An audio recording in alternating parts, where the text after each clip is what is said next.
आप सभी का स्वागत है हमारे चैनल एग्जाम से ठीक पहले में। बच्चों, आपको पता है इस चैनल पे अभी तक हम 12th क्लास की वीडियो डाल रहे थे। अब 11th क्लास के बच्चों की डिमांड पे 11th क्लास के भी चैप्टर पढ़ाने आ चुके हैं। आपका आज का जो फर्स्ट चैप्टर है पॉलिटिकल साइंस का है, संविधान क्यों और कैसे। तो ज्यादा बात ना करते हुए चलते अपने टॉपिक की तरफ, है ना।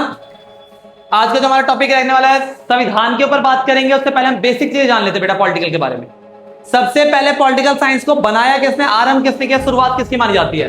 तो राजनीति के पिता कौन माने जाते हैं, जिसने क्या बोला तूने? पॉलिटिकल साइंस को बनाया। तो राजनीति के पिता थे बेटा अरस्तु। एक नंबर में आता है। कई बार आपके टीचर जो सब्जेक्ट कहते हैं, क्योंकि हम लोगों ने 11th क्लास से पहली बार पॉलिटिकल लिया है ना। इससे पहले हमने पॉलिटिकल साइंस के बारे में इतना डीप नहीं पढ़ा था जितना पढ़ेंगे, है ना। अभी तक हम एसएसटी के तौर पे चारों subject political, history, economics, geography सब पढ़ते थे। अब 11th क्लास में आके पॉलिटिकल साइंस एक अलग बन गया उससे कट के, है ना। तो अब देखते हैं पॉलिटिकल की शुरुआत किसने की थी, राजनीति को बनाया किसने था। तो पॉलिटिकल की शुरुआत मानी जाती है, पॉलिटिकल साइंस की शुरुआत की थी अरस्तु अंकल ने, है ना। यही थे, इन्होंने ही पॉलिटिकल को बनाया। भाई साहब बना के खुद तो चलते बने, हमारे ऊपर छोड़ गए, आज तक इनके चक्कर में पढ़ना पड़ रहा है। तो राजनीति के पिता कौन थे बेटा, अरस्तु। किस देश के रहने वाले थे, तो बेटा ये यूनान में इनका जन्म हुआ था।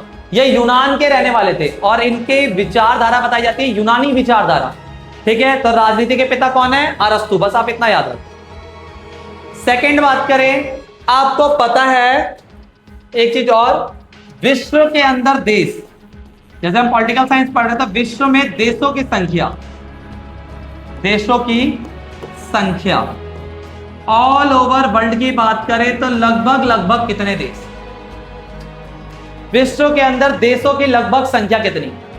तो देखा जाए तो लगभग बताया जाता है बेटा 208 मान के चलो आप, 208 लगभग में बताया मैंने आपको, 208 देश है। जिसमें से मान्यता कितने को मिली है, तो देशों की मान्यता मिली है केवल यूएनओ की तरफ से 193, ठीक है बेटा। तो टोटल देश लगभग 208 हैं। ये घटते बढ़ते कैसे, जैसे कि मान लो आपका चेकोस्लोवाकिया 2 हिस्सों में टूट गया, 2 काउंट होने लग गए। पहले पूर्वी जर्मन था, पश्चिमी जर्मन था, अब 1 हो गए, 1 काउंट होने लग गए। पहले पूरा सोवियत संघ कहलाता था, अब वो 15 टुकड़ों में अलग अलग टूट चुका है, तो 15 देश और जुड़ गए। ऐसे घटते बढ़ते, तो ले देके आपको याद करो लगभग 208 देश हैं, लेकिन मान्यता प्राप्त कितने हैं, 193 है। अब आगे की बात करें, इन देशों में शासन चलाने के तरीके कितने हैं, सिस्टम कितने तरीके से चलता है। रोम रोम भाइयों, सिस्टम पार देंगे, सिस्टम। हमारे एलबीश यादव वाला सिस्टम की बात नहीं कर रहे हम, शासन बोले तो व्यवस्था, कितने तरीके की व्यवस्था चलती है यहाँ पे। तो देखो व्यवस्था बहुत तरीके की होती है, लेकिन मुख्य तौर की बात करें तो मुख्य तौर पे आपको 3 तरीके देखने को मिलते हैं पूरे वर्ल्ड में। मेनली आपको देखोगे 3 तरीके आपको अधिकतर देशों में देखने को मिलेगा। जैसे एक हो गया बेटा आपका राजतंत्र, राजतंत्र जानते ही नाम में यार, राजतंत्र। राजतंत्र का मतलब क्या हो गया बेटा, राजा का शासन। मतलब जिस देश के अंदर सारी की सारी जो पावर होगी, सारी की पावर, सारी पावर किसके पास होगी, राजा के पास होगी। राजा ही नियम बनाएगा, राजा ही लागू करेगा, गलती करने वाले को सजा भी राजा ही देगा। तो जहां पे सारी पावर राजा के पास होती है उसे हम राजतंत्र कहते हैं। देखो लिखा है, यह वह व्यवस्था होती है जहां सारी की सारी शक्तियां राजा के पास होती है। नियम भी राजा बनाता है, कानून राजा बनाएगा, लागू राजा करेगा, गलती करने वाले सजा देगा राजा ही। मतलब ले देके सारी पावर किसके पास, राजा के पास। सेकंड की बात करें आप, दूसरा आता है तानाशाही, डिक्टेटरशिप। तानाशाही जानते ही होंगे आप, सैनिक शासन, है ना। अब इसमें क्या करें, यह वह व्यवस्था होती है जहां पे एक ही व्यक्ति होता है लेकिन सेना के बल पे शासन चलाता है। होगा तो एक ही बंदा डिक्टेटर, लेकिन वो सेना के बल पे शासन चलाएगा। जैसे आप इन भाई साहब को तो जानते ही होंगे, उत्तर कोरिया के किंग जोंग तानाशाही व्यवस्था चलाते हैं। जो इनकी बात नहीं मानता सेना के माध्यम से मरवा देंगे। तो जहां पे एक ही व्यक्ति हो लेकिन किसके दम पे शासन चलाए, सेना के बल पे। यह वह व्यवस्था होती है जो एक व्यक्ति सेना के बल पे शासन चलाता है, जो उसकी बात नहीं मानता सेना से मरवा देता है। जैसे उत्तर कोरिया में देखने को मिल जाता है, म्यांमार में देखने को मिल जाता है। तो फिर ये कह रहा है कैसे, तुम्हें पता है, जैसे यहाँ पे उन्होंने हेयर स्टाइल रखवा रखी है 32 तरीके की, 28 पुरानी थी 32 हो चुकी, 32 तरीके की हेयर स्टाइल है, बालों की कटिंग। इसके अलावा कोई कटवा दे, हमारी क्लास में 32 निकल जाते बच्चों के, तो हमारी एक क्लास में 32 से ज्यादा बच्चों की हेयर स्टाइल अलग अलग दिख जाएगी। और यहां पे तुम देखो पूरे देश के अंदर इन्होंने 32 तरीके की रखवा रखी है। इसके अलावा कोई कटिंग करवाता है, सजाए मौत, सेना जाओ पकड़ के लाओ, फांसी चढ़ा देते हैं। वहां पे नीली जींस पहनना नहीं है। जैसे मान लो आज मैंने नीली जींस पहनी है ना, और कि मैं आज वहां होता तो लटका दिया गया। तो उनका कहना है नीली जींस पहनना हमारे देश में अलाउ नहीं है, ये अमेरिका की देन है। और अमेरिका से नफरत करते कहते हैं नहीं हमारे देश में नीली जींस नहीं चलेगी। तो मतलब इनके टेढ़े मेढ़े रूल्स होते हैं, जो इनकी बात नहीं मानता है सेना से मरवा देते हैं। तो जहां एक व्यक्ति हो लेकिन किसके दम पे शासन चलाए, सेना के बल पे, उसे कहते हैं हम तानाशाही या जनरल शासन। जैसे याद करो जर्मन का हिटलर भी था।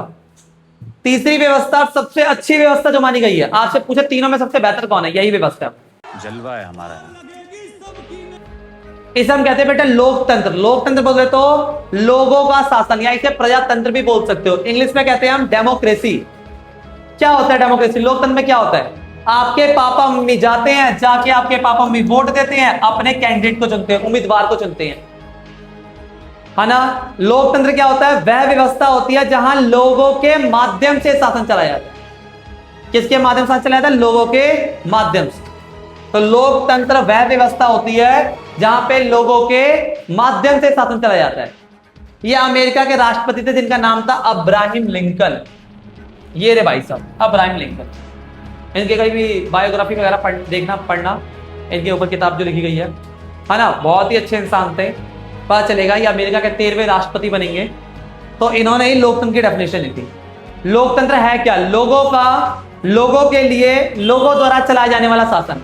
मतलब लोग ही अपने बीच में से एक बंदे को चुनते हैं, लोगों के लिए चुना जाता है, उनके लिए चुना जाता है, उन्हीं के ऊपर वो शासन करता है।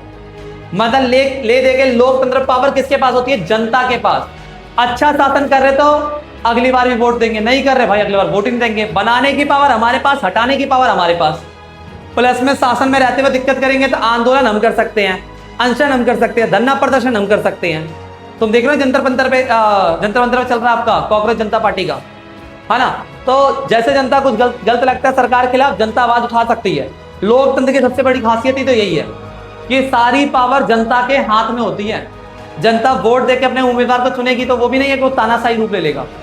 वो मनमर्जी करेंगे तो उनको आसमान से जमीन पे गिराने की ताकत हम रखते हैं। चलो आगे की बात करें। चलो अब भाई लोकतंत्र में होता क्या है? तो लोकतंत्र में भी एक के हाथ में पावर नहीं देते हमारे यहाँ पे।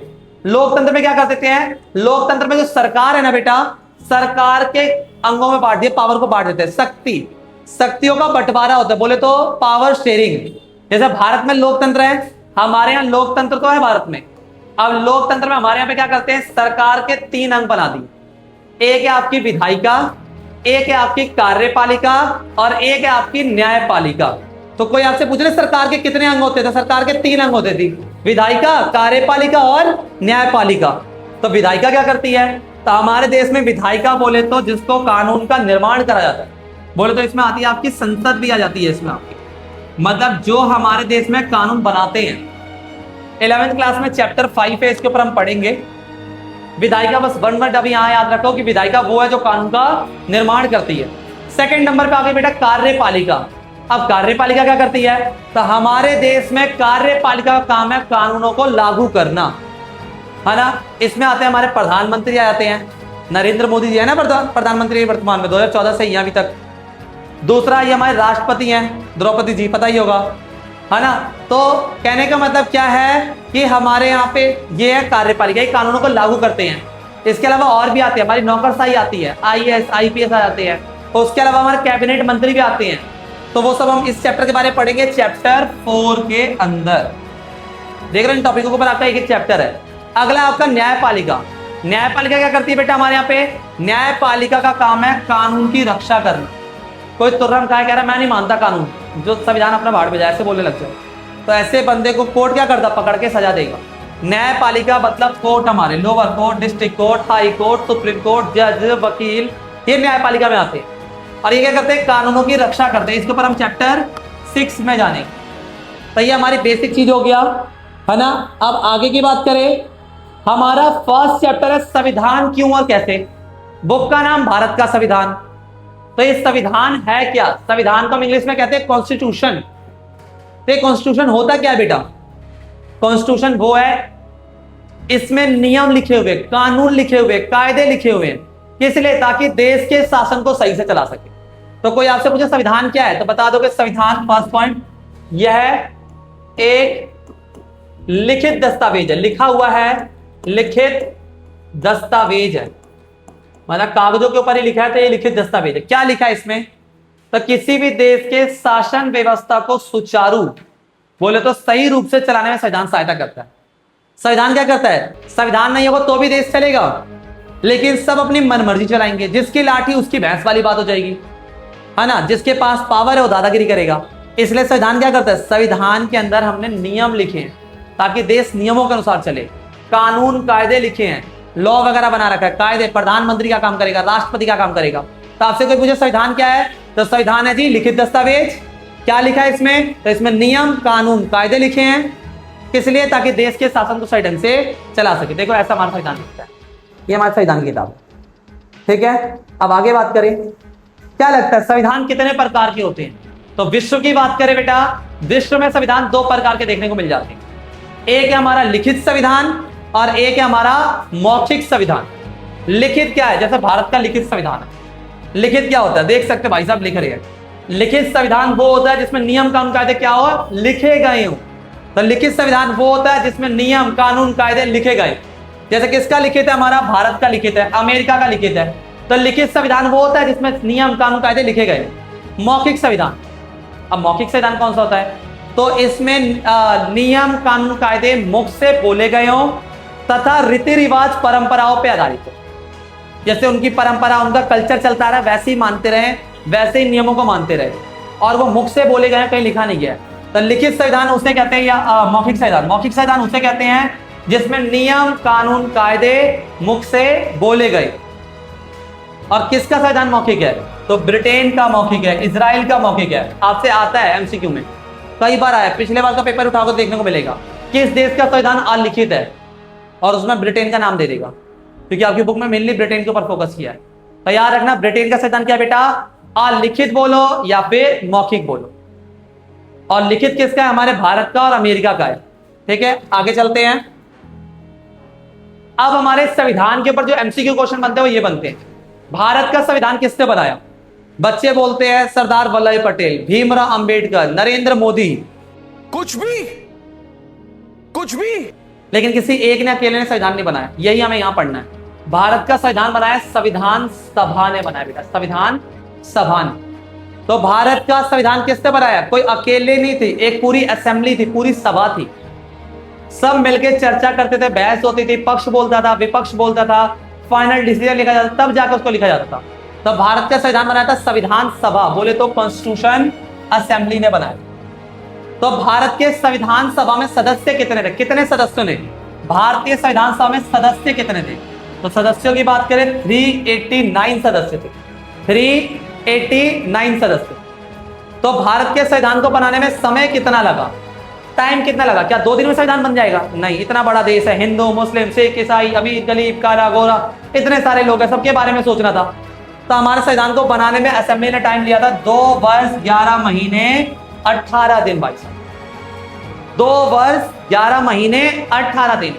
12 दिन और बैठ जाते, 3 साल हो जाता, लेकिन नहीं बैठे, 2 साल 11 महीने 18 दिन में संविधान बना के तैयार कर दिया। संविधान को बनाने में कितनी इन लोगों ने बैठक की? संविधान सभा ने कितनी बैठक की?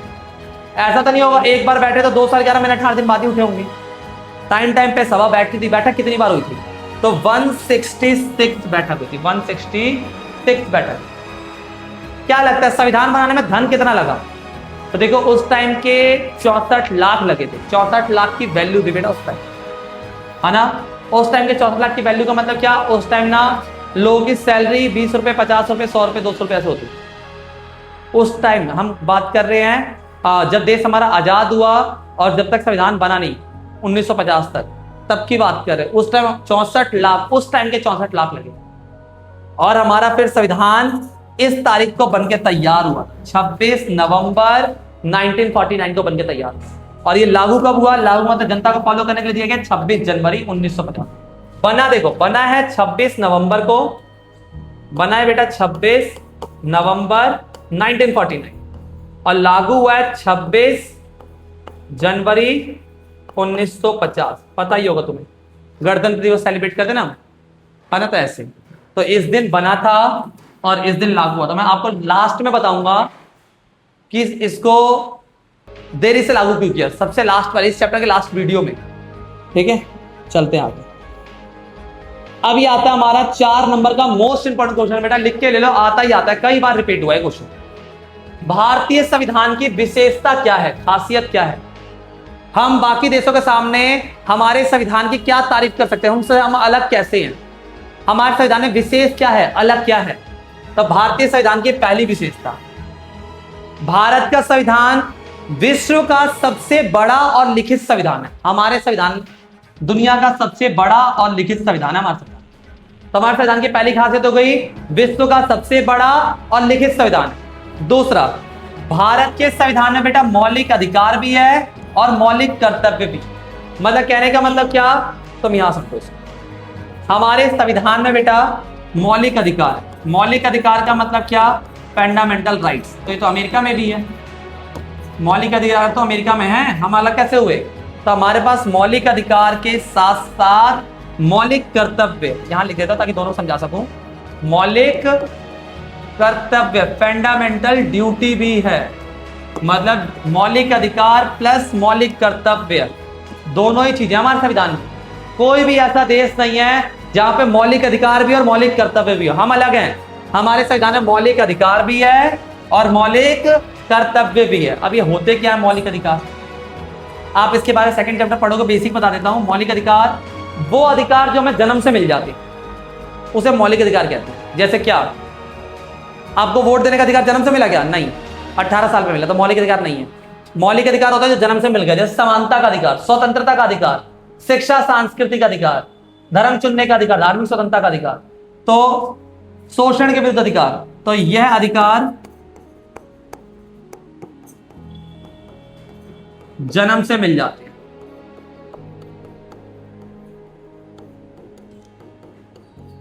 दूसरा, यह व्यक्ति के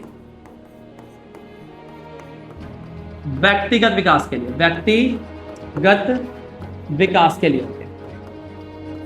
व्यक्तिगत विकास का मतलब क्या, मुझे मिलेंगे तो मेरा विकास होगा खुद का, मतलब ये अधिकार ऐसे होते हैं जिसको मिलते हैं उसे खुद के विकास के लिए। तो मौलिक अधिकार जन्मसिद्ध अधिकार है, जन्म से मिल गए, और जिसको मिलेंगे उसके खुद के विकास के। इसके बारे में डीप पढ़ेंगे सेकंड चैप्टर में। और दूसरा, हमारे संविधान मौलिक अधिकार तो है, तो ये तो अमेरिका में भी है, हम अलग कैसे हो गए? तो मौलिक कर्तव्य सोवियत संघ में है, लेकिन हमारे पास तो भाई दोनों ही है, इसलिए अलग हो गए। अब मौलिक कर्तव्य क्या होते हैं? वो कर्तव्य, वो ड्यूटी जो हमें देश, समाज और माता पिता के प्रति निभानी पड़ती है, उसे मौलिक कर्तव्य। इसके बारे में सेकंड चैप्टर पढ़ी कि जो कर्तव्य हमें देश के प्रति, समाज के प्रति और माता पिता के प्रति निभाने पड़ते हैं। पहले संविधान में 10 कर्तव्य थे, अब 11 हो चुके हैं।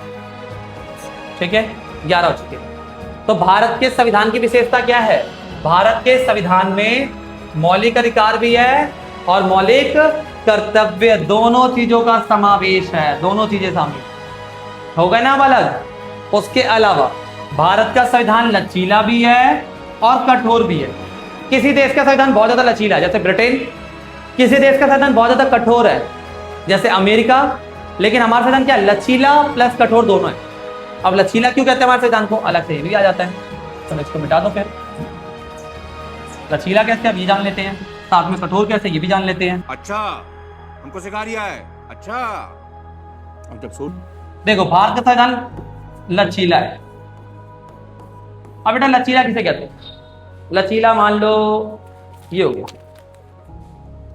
ये बुक मान लेते हैं, ये देखो ये लचीली है, मुड़ जा रही है ना बेटा, लचीला है कि नहीं है? देखो फ्लेक्सिबल, क्यों, इसके साइज में चेंज आ जा रहा है। ऐसे हमारा संविधान लचीला इसलिए है क्योंकि इसको आवश्यकता पड़ने पर इसमें बदलाव कर सकते हैं,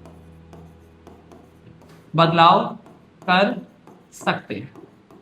तो भारत का संविधान लचीला है जी, क्यों? हमें जैसे जैसे आवश्यकता पड़ती है हम इसमें बदलाव करते रहते हैं। जैसे वोट देने की एज पहले 21 साल थी, हमें लगा कि नहीं हमारे यहाँ पे इससे पहले लोग मैच्योर जा रहे हैं, सही गलत की पहले पहचान हो रही है, हमने 18 साल कर दिया। तो जिसमें लचीला होता है उसी में तो चेंज आता है। तो भारत संविधान के लिए क्या है, लचीला, क्योंकि आवश्यकता पड़ने पर हम इसमें चेंज करते हैं। साथ साथ क्या, भारत का संविधान कठोर भी है। अब कठोर क्यों है हमारा संविधान?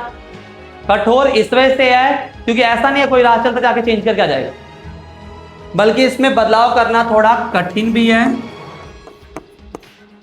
पहले इसके लिए पार्लियामेंट की बैठक होगी, चर्चा होगी, बहस होगी, तब जाके होगा। और एक तो आर्टिकल 368 जिसमें कहा गया है संसद संविधान में तो बदलाव करेगा लेकिन उसके मूल हिस्सा बेसिक स्ट्रक्चर में बदलाव नहीं करता। तो कठोर भी है ना, आसानी से बदलाव नहीं सकता, और आर्टिकल 368 में तो बदलाव हो ही नहीं सकता। तो भारतीय संविधान की विशेषता क्या है कि दोनों ही खासियत हमारे संविधान में, हमारे संविधान में क्या है बेटा, दोनों ही क्या है, खासियत देखने को मिल जाती है। एक मिनट,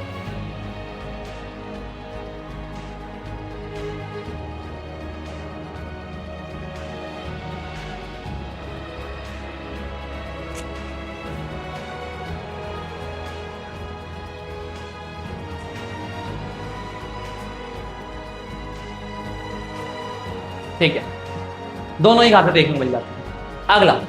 अगली विशेषता क्या हमारे संविधान की, तुमने ये देखी। अब चौथी विशेषता देखो, हमारा पहला हो गया, दूसरा हो गया, तीसरा हो गया, चौथी विशेषता, भारत के संविधान में 2 स्तर की सरकार है। 2 स्तर कैसे, तुम ये भी देख सकते हो। हमारे यहां पे बेटा एक तो केंद्र सरकार है, केंद्र सरकार जो पूरे देश को चलाती है, देश को चलाती है, और एक है बेटा हमारी राज्य सरकार जो पर्टिकुलर हमारे यहां पे अपने अपने राज्यों को चलाती है। तो हमारे यहां पे सरकार का लेवल कितना है, केंद्र 1 राज्य 2, तो 2 स्तर की सरकार है। और जिस देश में 2 स्तर की सरकार होती है वहां दोहरी नागरिकता होती है, लेकिन हमारी खासियत क्या है, 2 स्तर की सरकार होने के बावजूद भी हमारे यहाँ पे एकल नागरिकता है। हमसे कोई पूछे आप कहां के नागरिक हैं, हम कहते हैं हम भारतीय हैं जी। जहां जहां 2 स्तर की सरकार होती है ना वहां वहां दोहरी होती है। जैसे अमेरिका चले जाओ, अमेरिका में 2 स्तर की सरकार तो वहां दोहरी नागरिकता भी है। उनसे कोई पूछे कहां के नागरिक हो तो कहते हैं हम सिलिकॉन वैली के हैं जी, फिर बोलते हैं अमेरिकन है। अपने जहां रह रहे हैं वहां का नाम लेते हैं, हम वॉशिंगटन डीसी के हैं, फिर बोलते हैं अमेरिकन है। लेकिन हमारी कोई पहचान नहीं है यूपी, बिहार, राजस्थान, महाराष्ट्र। हमारी नागरिकता केवल क्या है, भले सरकार 2 हो लेकिन नागरिकता हमारे यहाँ पे 1 है। तो भारत के संविधान में सरकार 2 स्तर की है और नागरिकता हमारे यहाँ पे क्या है, एकल है। ये हमारी खासियत है। अच्छा, ठीक है। और खासियत क्या हमारे संविधान की, हमारे संविधान में सार्वभौमिक वयस्क मताधिकार को अपनाया। सार्वभौमिक वयस्क मताधिकार, अडल्ट वोटिंग सिस्टम, सार्वभौमिक वयस्क मताधिकार को अपनाया। जैसे इसको मिटाओ, समझाता हूं क्या होता है सार्वभौमिक वयस्क मताधिकार।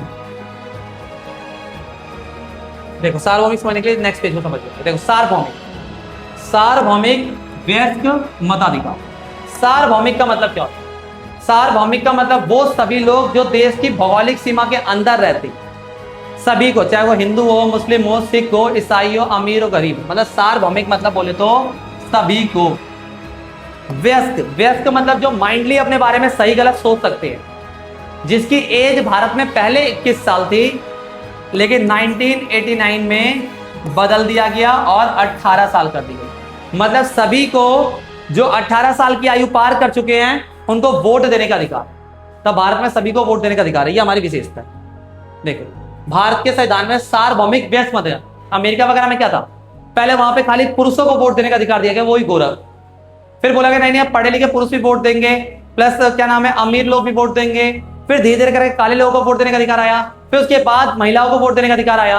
लेकिन हमारे संविधान की खासियत क्या है, हमने एक ही चुटकी में सबको वोट देने का अधिकार दिया जो देश की सीमा रेखा के अंदर रहता हो, और उस टाइम 21 था, 18 साल बना। ठीक है, अगला, भारत के संविधान में धर्मनिरपेक्षता है। अब ये धर्मनिरपेक्षता क्या होती है, धर्मनिरपेक्षता का मतलब हमारे यहाँ पे किसी धर्म को विशेष दर्जा नहीं दिया गया है। हमारे संविधान के अनुसार सभी धर्मों को बराबर वैल्यू दी जाती है। तो भारत के संविधान की विशेषता क्या है कि भारत के संविधान में धर्मनिरपेक्षता है। वापस देखते बेटा, क्वेश्चन इंपॉर्टेंट है।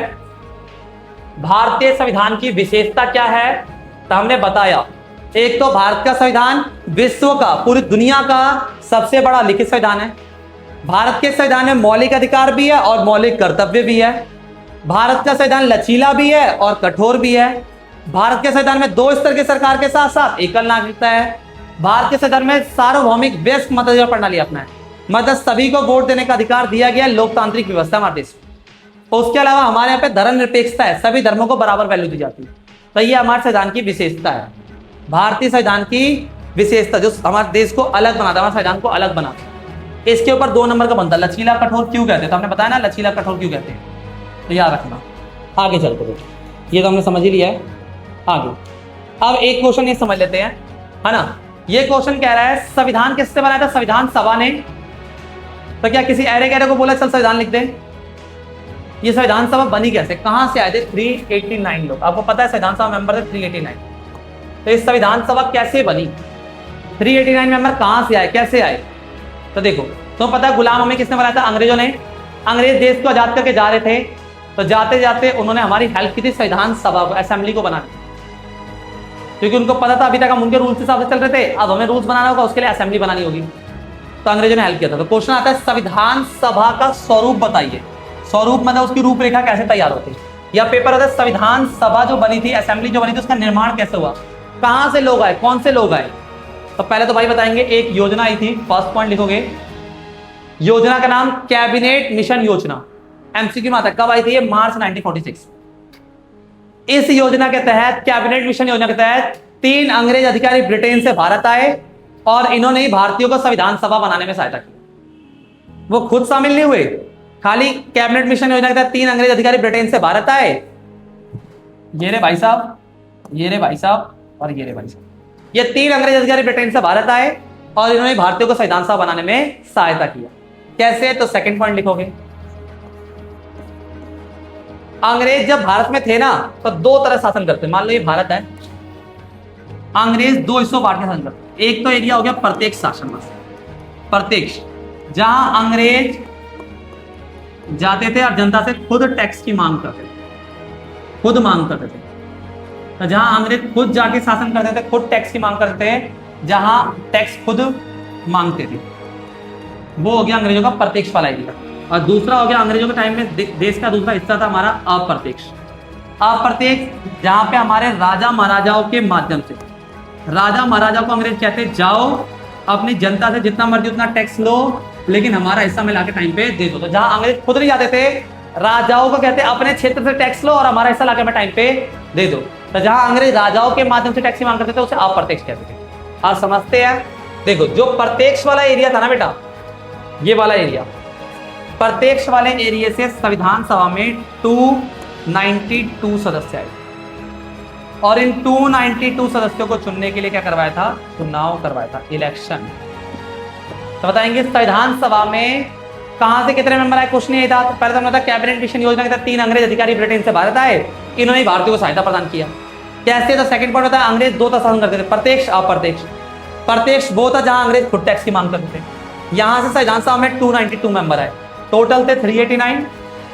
देखना एक बार अभी समझ आ जाएगा। टोटल थे 389 में से 292 कहां से आ गया? प्रत्यक्ष वाले से। इन सदस्यों को कैसे बुलाया गया? चुनाव करवाया गया, इलेक्शन। चुनाव का तरीका क्या था? प्रांतीय विधानसभा। प्रांतीय विधानसभा का मतलब क्या? हर एक गांव के सरपंच और मुखिया को बोला गया, आप आओ, जिसको वोट दोगे ऐसा मानेंगे पूरे गांव ने उसको वोट दिया, क्योंकि देश बहुत कमजोर है, सबको वोट देने का मौका नहीं दे सकते थे। और हर 10 लाख पे एक सदस्य चुना गया। ये हो गया खाली हमारा प्रत्यक्ष वाला। और जब चुने गए सदस्य थे ना बेटा, याद रखना, इसमें 208 सदस्य आए कांग्रेस के जीत के, 73 आए मुस्लिमों की एक पार्टी थी मुस्लिम लीग, और 16 आए निर्दलीय। 16 आए निर्दलीय। ठीक है, मतलब प्रत्यक्ष। अब इसको मैं करूंगा ना, आप इसको बड़े में पढ़ लीजिए।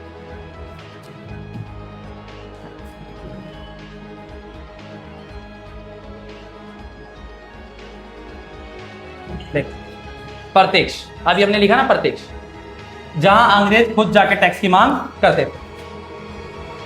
यहां से संविधान सभा में 10 लाख की आबादी पे एक सदस्य चुना। कितने थे? प्रत्यक्ष वाले से कितने थे? 292। इन सदस्यों के लिए चुनाव करवाया था। चुनाव सबको वोट देने का मौका नहीं दिया था। इलेक्शन 292 के लिए हुआ, जिसमें जीता कौन?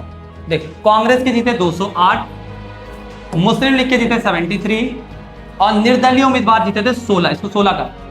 निर्दलीय का मतलब होता है जो खाली अपने नाम पे चुनाव लड़े, किसी दल से नहीं थे। दूसरा था अप्रत्यक्ष, हमने समझ लिया था। अप्रत्यक्ष हमने पिछले वाले में ही समझा था। अप्रत्यक्ष एरिया कौन सा था बेटा? अप्रत्यक्ष जहां अंग्रेज राजाओं के माध्यम से टैक्स मांग करते। यहां से मेंबर आए थे 93 और इनके लिए चुनाव नहीं हुआ। इनके लिए चुनाव नहीं हुआ। अप्रत्यक्ष वालों के लिए चुनाव नहीं हुआ। तो ये कहां से है 93? तो ये राजा महाराजा के प्रतिनिधि थे। प्रतिनिधि किसके? राजा महाराजाओं के प्रतिनिधि। राजा महाराजा ने बोला जाओ हमारा नाम लेना, तुम्हें अपने आप ही रख लेंगे। देखो यहां समझ आ जाएगा। अप्रत्यक्ष जहां अंग्रेज अप्रत्यक्ष में शासन करते थे, खुद टैक्स नहीं मांगते थे, राजाओं के माध्यम से टैक्स मांग करते थे। यहां से कितने आए? 93। और इनके लिए कोई चुनाव नहीं हुआ, ये राजा महाराजा के प्रतिनिधि थे। उसके अलावा अगला पॉइंट आएगा, अंग्रेजों की 4 चीफ कमिश्नरी थी। अजमेर, मेवाड़ा, बलूचिस्तान, कुर्ग और दिल्ली। 4 चीफ कमिश्नरी। चीफ कमिश्नरी जहां पे अंग्रेजों के 4 बड़े बड़े अधिकारी बैठते थे। उनके साथ जो भारतीय काम करता था, जिसको इंग्लिश हिंदी दोनों आती थी, तो हमने बोला एक काम करो, उन 4 भारतीयों को बुला लो जो 4 चीफ कमिश्नरी में काम करते। क्यों?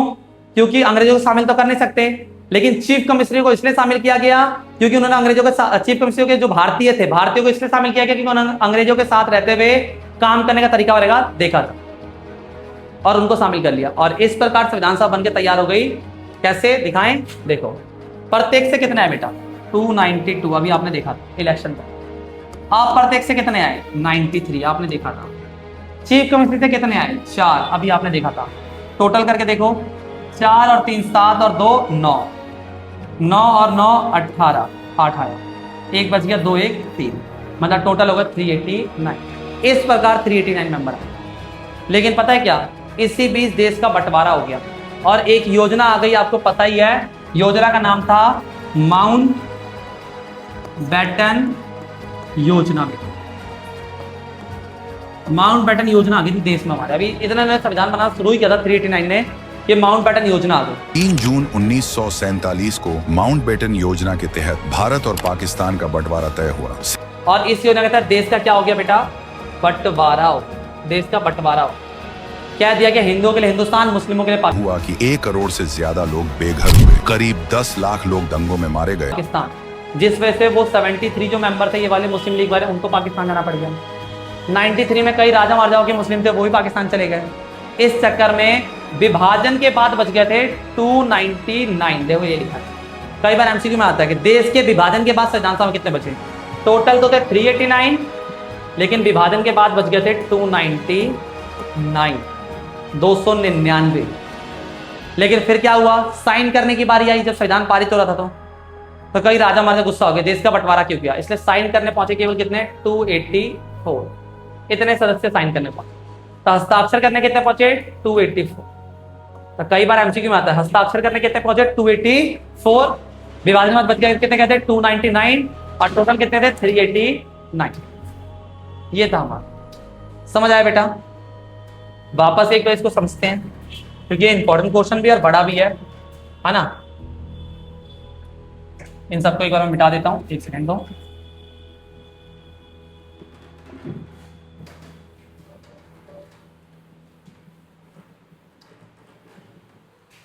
देखिए पहले आई संविधान सभा कैसे बना। हमारा क्वेश्चन ये था 389 मेंबर कैसे आए, क्योंकि संविधान सभा कितने मेंबर? 389।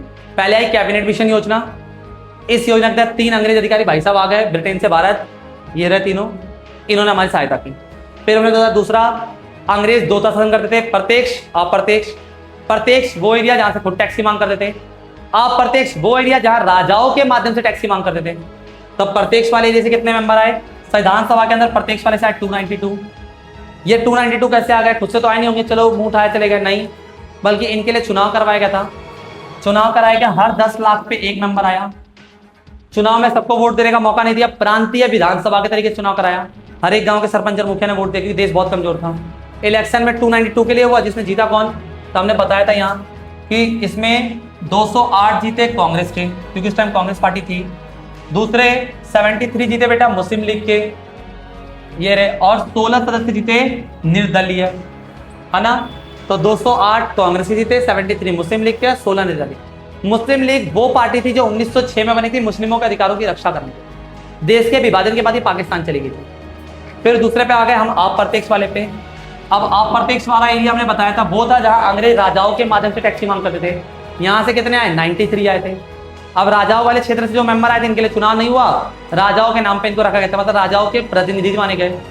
उसके अलावा अंग्रेजों की 4 चीफ कमिश्नरी थी, है ना। दिल्ली, चेन्नई, मुंबई, कोलकाता बोल देंगे, या फिर ये वाले नाम बोल दो आप जो बुक के अंदर है। अजमेर, मेवाड़ा, बलूचिस्तान, कुर्ग और दिल्ली, यहाँ से 4 भारतीय को बुलाए गए जो अंग्रेजों के साथ काम करते थे। अब हमने बताया 292 एक जगह से आए, 93 एक जगह से और 4 एक जगह से, टोटल किया 3, टोटल क्या यहाँ लिख देता हूँ 389। देखो टोटल करके देख लेना, आपको 389 दिखेगा। लेकिन फिर हमने क्या बताया, एक योजना आ गई माउंटबेटन योजना, जिसके तहत देश का बंटवारा हो गया। जिसमें से 389 में से घट के कितने हो गए थे? देश के विभाजन के कारण मुस्लिमों को पाकिस्तान जाना पड़ गया, मुस्लिम लीग के सदस्यों को, और संविधान सभा में बच गए 299। फिर कई सारे राजा महाराजा भी गुस्सा होकर साइन करने नहीं आए, हस्ताक्षर करने कितने पहुंचे? तो 284, है ना। आज की वीडियो हम यहीं तक रखेंगे, है ना। इसके क्योंकि लॉन्ग क्वेश्चन है, इसके आगे भी लॉन्ग क्वेश्चन आएगा, फिर आप कंफ्यूज हो जाओ, है ना। तो हम नेक्स्ट वीडियो में बात करेंगे इसके आगे की। मिलते हैं नेक्स्ट वीडियो में। Thank you.